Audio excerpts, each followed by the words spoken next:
Today's lesson is the tech trends shaping the future of exercise.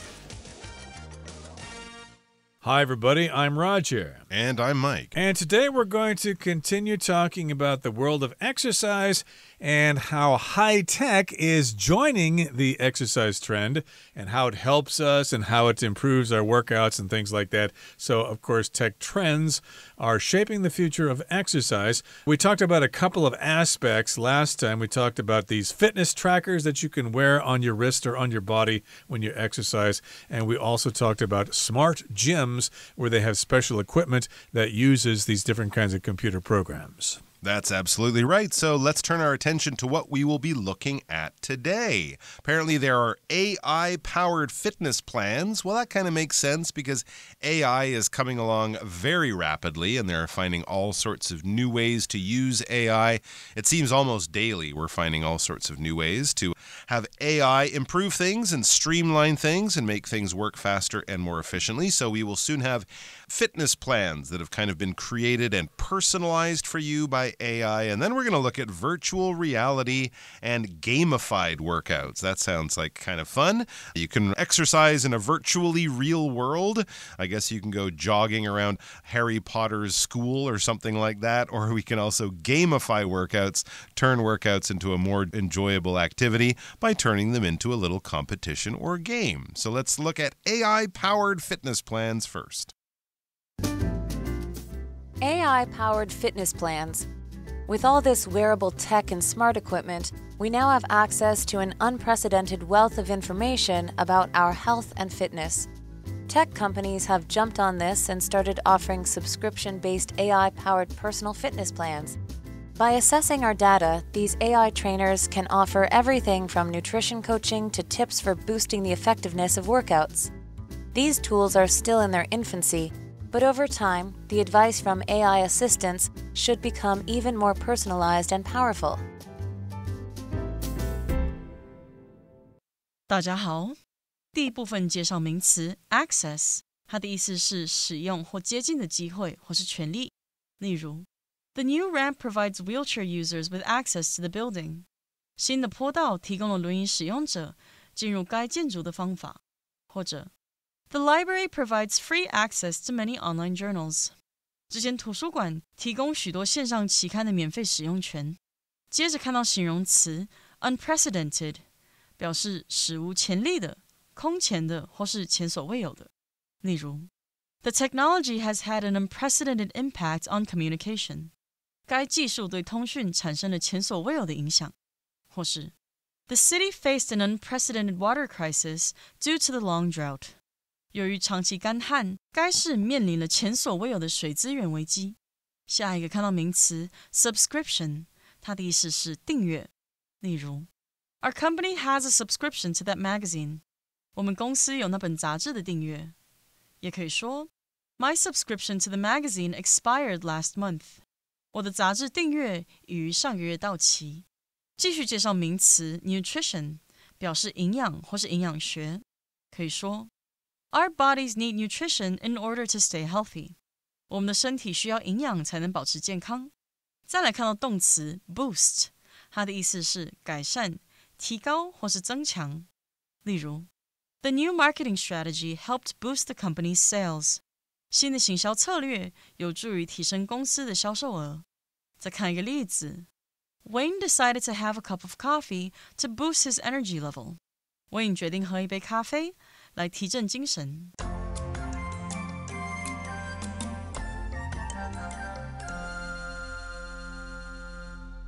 Okay, AI, as you know, is artificial intelligence, and it's powering these different kinds of fitness plans, okay? Basically, it's powering your workouts.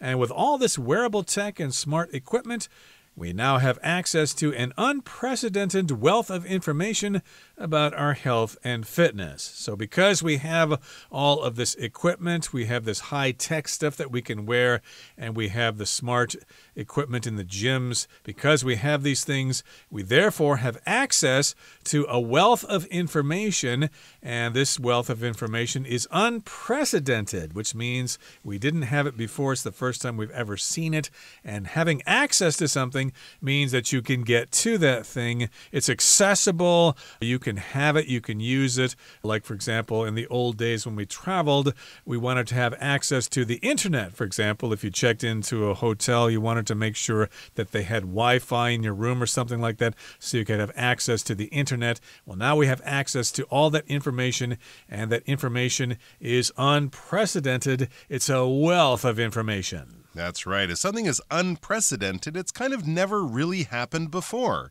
A precedent is a previous example of that event or action or that just happening.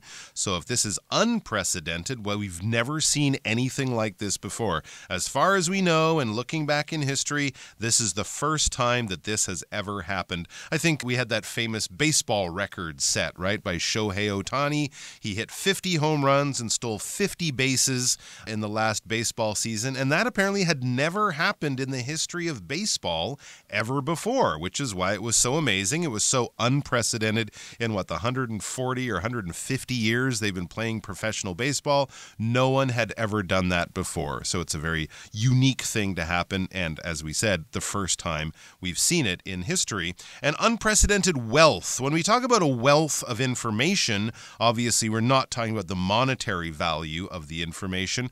We're just talking about a lot of information and good quality information. So if there's a wealth of choices at the holiday resort that you're going to, these are going to be good choices. It's not just sort of a bad swimming pool and a terrible beach or something like that. There is a wealth of fitness activities at this hotel. You can go horseback riding, you can go skydiving, all sorts of things. We have a wealth of this. We have a lot of it, and it's all really good quality. So an unprecedented wealth of information, a lot of data that was never available before about your health and fitness. And wouldn't that be nice? So tech companies have noticed this. They have jumped on this and started offering subscription-based AI-powered personal fitness plans.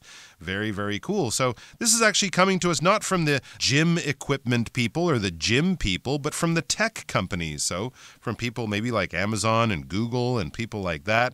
They've jumped on this. When you jump on something like this, in this case, we're not actually talking about flying through the air and landing on something with your feet. We're talking about taking advantage of this, or they're getting into this. They're making moves in this or taking action in this area in a rather quick way because they don't want to be beaten by their competitors or miss out on something. So they've jumped on this. They've really started to push this very hard, and they're offering subscription-based AI-powered personal fitness plans.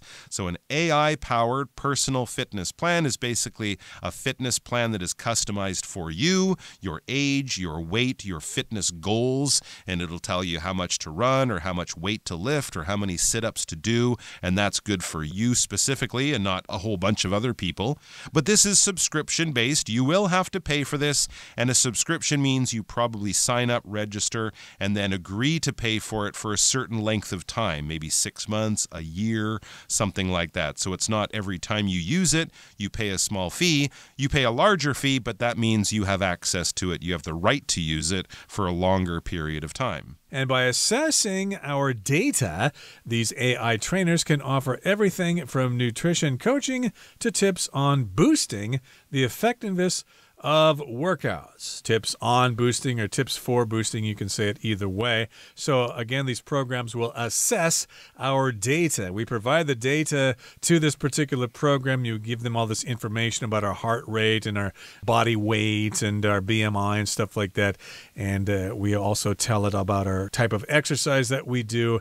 So with this information or with this data, the AI trainers can therefore tailor our exercise programs to us. They can offer a range of things, everything from nutrition coaching to tips for boosting the effectiveness of workouts. So nutrition just has to do with getting good things from your food, like vitamins and minerals and things like that. So the AI trainer will let you know what you should be eating and what you should be avoiding. And it can also give you some coaching tips. Okay, that's what a trainer will do at the gym. They'll act as your coach. They'll give you some tips in order to boost the effectiveness of your workouts. To boost here just means to improve. These tools, though, it says, these tools are still in their infancy, but over time, the advice from AI assistants should become even more personalized and powerful. So yeah, a lot of this stuff is still very new. When we're talking about something being new and we're just trying it out, it will be improved in the future over time. It will change over time. In their infancy or in its infancy, that's a good term to use. Infancy is that time of life when you are an infant. You are a very small child, older than a baby probably, so maybe between the years of 2 and 3 and maybe 5 or 6 or something like that. That would be your infancy. We can use it to talk about people. That unlucky young lady, she lost her parents in her infancy. Her parents died when she was still a very young child. But we can also use it to talk about things when they were very new, right after they were started or right after they were first created. We could say, like, for example, Apple computers. In their infancy, Steve Jobs and Steve Wozniak would build computers in Steve Jobs' parents' garage or something like that, when the company was in its infancy, when it was just brand new in the first few years, that kind of idea. So these tools are still very new, but over time the advice from AI assistants should become even more personalized and powerful. We're just reading this as they will get better. If you think they're good now, they're only going to get better as the AI gets better and as the machines work with more people and they can sort of refine them and adjust them to make them even more effective to us, the human users. So that sounds pretty cool, and it will probably be even cooler in the future. So that's great. Let's turn now to virtual reality and gamified workouts. Virtual reality, VR, and gamified workouts. Another area where the intersection of fitness and tech has great potential is in VR and gaming. Building on the success of Nintendo's Wii and Switch exercise offerings, companies are racing to create fun, gamified VR workout experiences. Apps like FitXR and Supernatural allow you to get your heart pumping while exploring virtual worlds and competing against yourself or others. Surprisingly, early studies of the use of VR in workout routines suggest that VR may promote both performance and endurance. 第二部分看到形容词 virtual 指的是虚拟的。举例来说 These days, pilots often train with virtual simulators. 驾驶员现多以虚拟飞行模拟器受训。又或者说 The program created a virtual model of the building. 这个程式做出了那栋大楼的虚拟模型。最后看到名词 offering 它表示出售物。可以说The new product is the company's latest offering in the tech market. 那款新产品是这家公司在科技市场上的最新产品。最后一个例子 The Italian restaurant has some delicious pasta offerings. 该意大利餐厅提供一些美味的意大利面。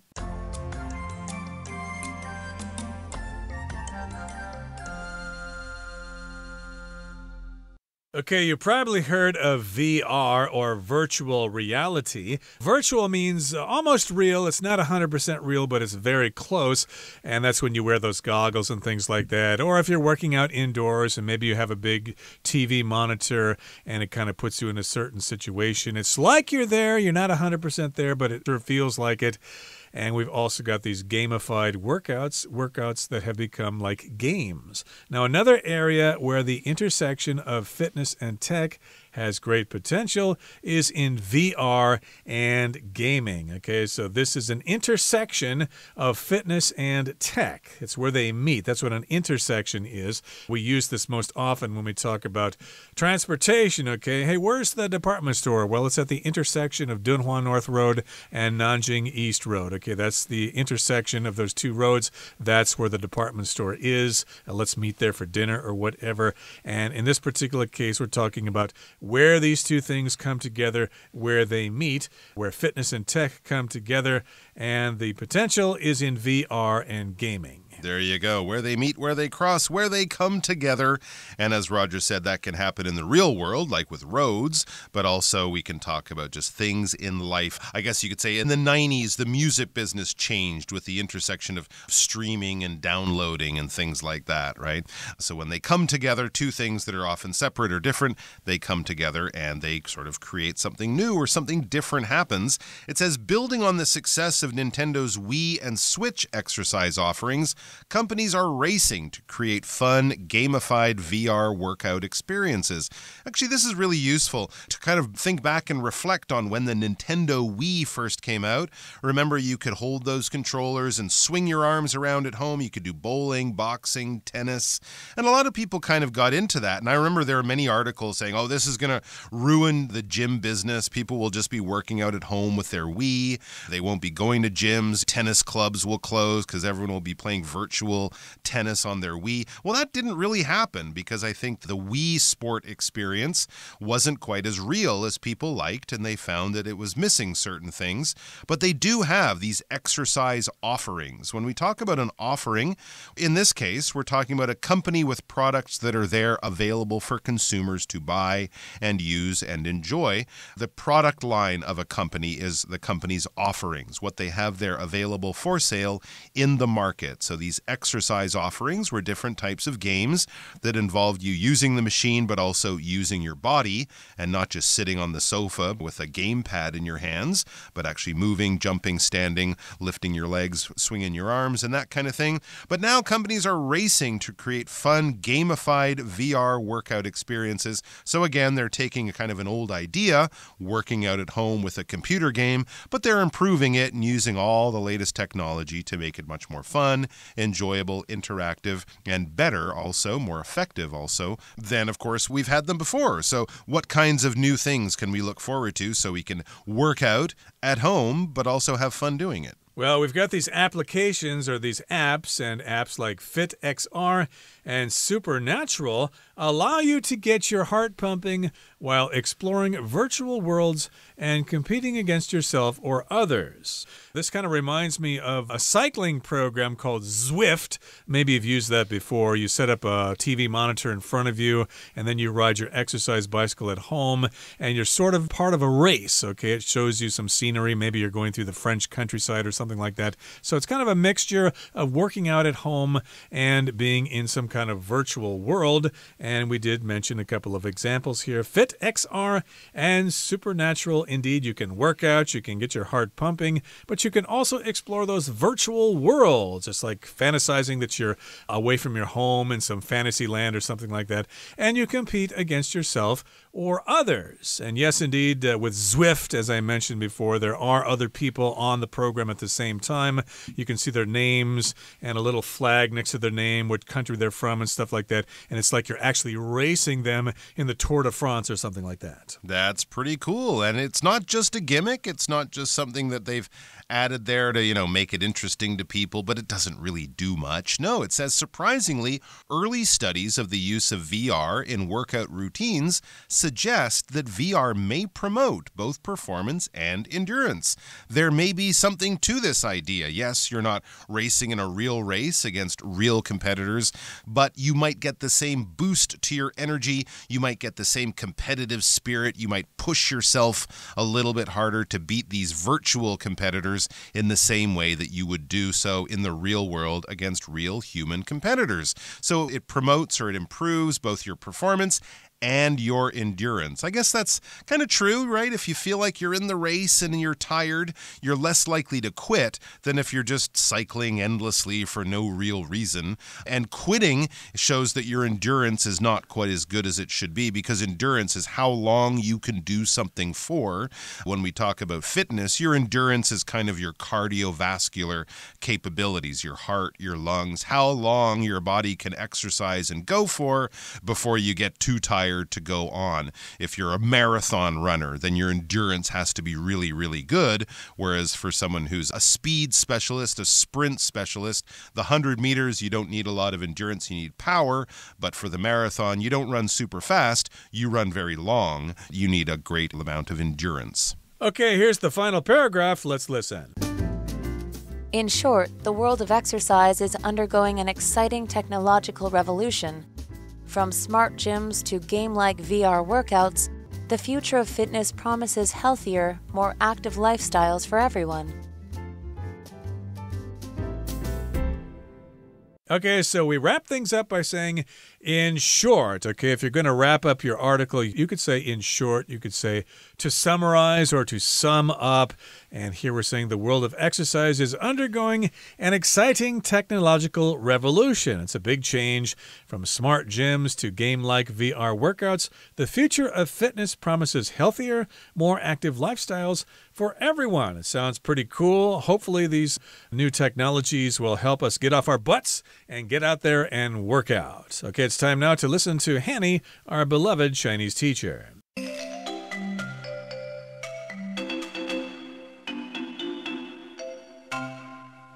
各位同学大家好，我是 Hanny。 我们来看今天的文法重点。课文第一部分第二句写道，科技公司已投入开始提供基于订阅制的 AI 个人健身计划。那文中它用到 subscription based 来表达基于订阅制的。那这边我们就来介绍复合形容词，也就是名词连字号 based 的用法。先看到 base 当动词，它是指设基地，立基于什么，把什么建立在基础上。那我们用名词连字号 based 所组成的复合形容词，就可以表达以什么为基底的，以什么为主要成分或特征的，或者是总部设在什么什么的。像 a plant-based diet 就是植物性饮食，以植物为主，以植物为基底的饮食方式。A London-based company 表示总部在伦敦的公司。A tourism-based economy 就是表达以观光业为主的经济。好，我们也补充一下 base 当动词的相关用法。Base A on B 或是 base A upon B， 这是表达 A 以 B 为基础， A 根据 B 而来。那被动用法就会是 A be based on B 或者是 A be based upon B。 例如The movie is based on real-life events. 这部电影是根据真实事件改编而来的。另外 base 也可以表达以什么作为主要地点、基地的意思。那我们可以用到 base oneself in 加上地点来表达。例如 They're going to base themselves in London and make trips from there. 他们将以伦敦为主要的地点、主要据点来安排他们的旅游行程。好，那我们接着看到名词 subscription， 它是表达订阅或订阅费。那它的动词是 subscribe。 我们来学它的字首字根。看到 scrib 或是拼作 scribe 或者是 script 这一类的字根表示 write 就是书写。那么在 subscribe 这个字当中，它的字首 sub 表示下方， scribe 表示写。那同学们可以试着联想，在文件的下方写自己的名字，签名表示同意订购等等的行为，所以这个 subscribe 就有订阅、订购的意思。我们也补充几个有相同字根的单字。第一个是 describe， 它的字首 de 表示 down 下，那么字根 scribe 表示 write 也就是书写。那从字首字根来看，就是有 write down 的意思。 describe 这个动词就可以表达描述描写的语义咯。第二个补充的是 prescribe，它的字首 pre 表示在点点点之前， scribe 表示写。那医生开处方签就是事先写下指示，让你之后可以去药局领药。这样应该可以联想到 prescribe， 它就是有像开处方开药的那个开的动作。好，第三个补充的是 transcript， 它的字首 trans 这部分表示贯穿横越，字根 script 表示写。那当我们把声音或文字转换成另外一种形式或媒介，把它保留或者是记载下来，这样也许可以联想到 transcript， 它就有手抄本或者是录音的文字记录的意思。好，那么以上今天重点整理，我们回顾今天单字吧。 Access. Students need an ID card to gain access to the library. Unprecedented. Unprecedented weather conditions have affected crops this year. Subscription. Reggie canceled his subscription because he wasn't using the service often. Nutrition. The doctor gave Jonas some advice on improving his nutrition. Boost. Drinking more water can boost your energy during the day. Virtual. Many students now attend virtual classes from their homes. Offering. The new cafe's main offering is freshly baked pies and cakes. Endurance. Running a marathon is a true test of physical and mental endurance.